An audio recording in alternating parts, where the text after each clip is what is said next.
From Washington, this is VOA News.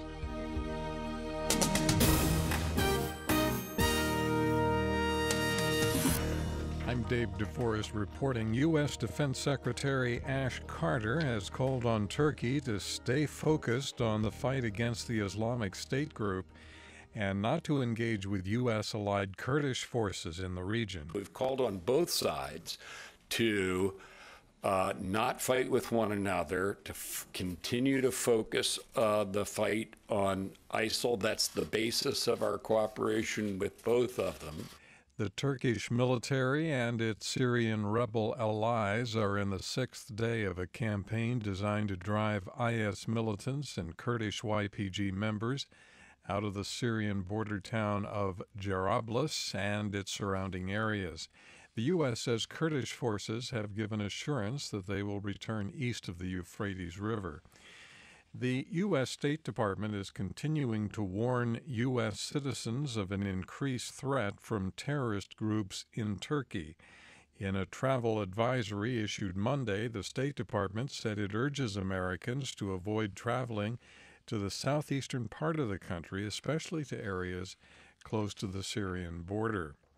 Nesta jornada para me defender do impeachment. Testifying Monday at her impeachment trial, suspended Brazilian President Dilma Rousseff denied allegations of manipulating government accounts. Ms. Rousseff addressed the Senate, repeating her claim that the impeachment drive was a coup. Rousseff is accused of taking illegal state loans to cover deficits in the budget. U.S. actor Gene Wilder has died. He was 83. Wilder's nephew said Monday the actor-writer died earlier this month in Stamford, Connecticut from complications from Alzheimer's disease. Wilder starred in such comedy classics as Young Frankenstein, Blazing Saddles, and Willy Wonka and the Chocolate Factory. This is VOA News. Bangladesh Prime Minister Sheikh Hasina says she wants to cooperate closely with the United States in the fight against terrorism. Secretary of State John Kerry announced Monday that the two countries have agreed to work together in the areas of law enforcement and intelligence. Kerry said he had a very candid conversation with Ms. Hasina about outside influence on terrorism in Bangladesh. There is evidence that ISIL in Iraq and Syria has contacts with about 8 different entities around the world, and one of them is in South Asia.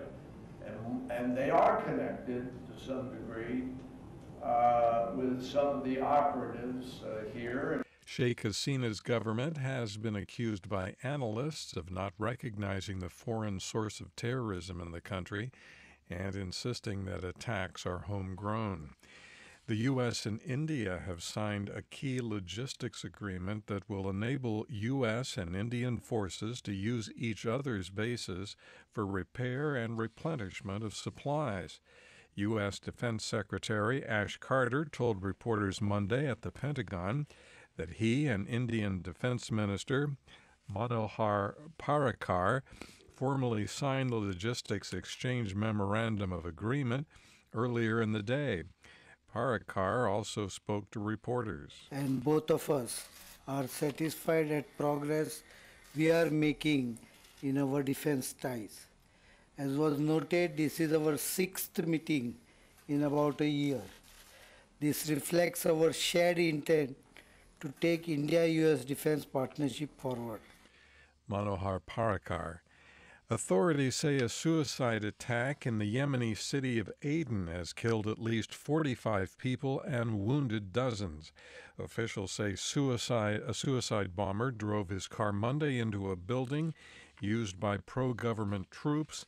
There has been no claim of responsibility.